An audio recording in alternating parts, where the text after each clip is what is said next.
The family of one of the victims of a double fatal collision says Miranda Lane was excited about going to the prom this weekend with her boyfriend. But now Miranda's family is preparing to bury her in the dress she was planning to wear to the dance. 9 News reporter Janelle Walton is live in our newsroom now after speaking to her family. Janelle, our hearts go out to them. It really does. 17-year-old Miranda Lane was her mother's only child. Her family says she was on her way to Oxford to pick up a permission slip from her boyfriend so she could attend his prom.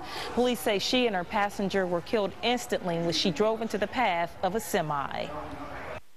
She was just wonderful. She was a bright honor. She was an honor student. She was going to be a doctor, and she cared about everybody. The accident happened yesterday afternoon at the intersection of US 127 and State Route 73. Lane and her passenger, 16-year-old foreign exchange student Matilda Jessen, died. The semi-driver was not injured. There were grief counselors at Colerain High School today.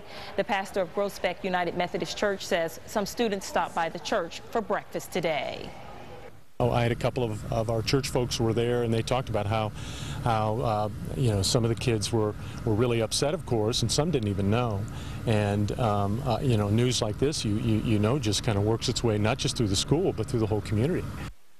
Investigators say they may never know why Lane pulled in front of the semi. The driver of the semi obviously devastated by the accident, and he's asking the community to pray for the families. Clyde.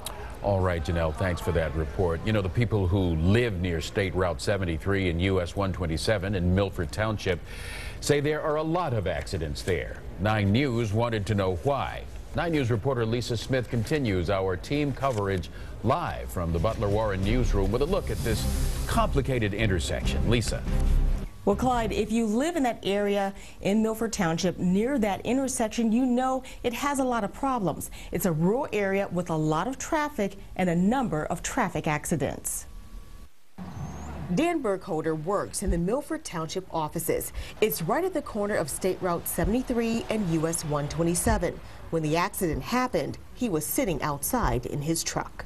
Heard the tires screech and glanced up just to see impact and vehicles being tossed around. The intersection allows drivers along US 127 to go through without stopping.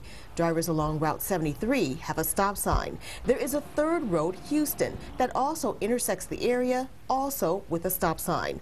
Some who live and work in the area consider the intersection dangerous. I'm seeing a lot of accidents. There was, 3 probably in about the last month or so.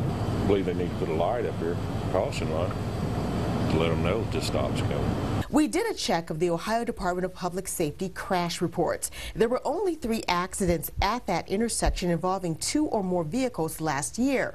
However, along US 127 alone, where traffic does not have to stop, we saw numerous accident reports.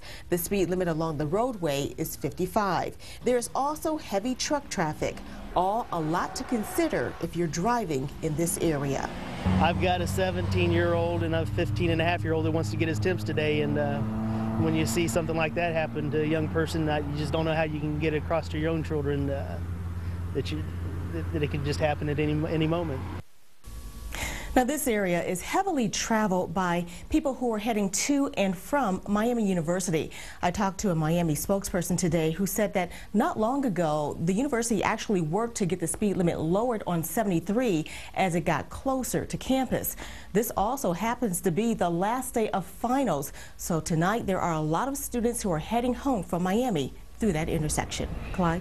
And Lisa, we certainly hope they take heed to this reporting and the accident that happened there. Lisa Smith talking to us now from the Butler Warren newsroom in Westchester.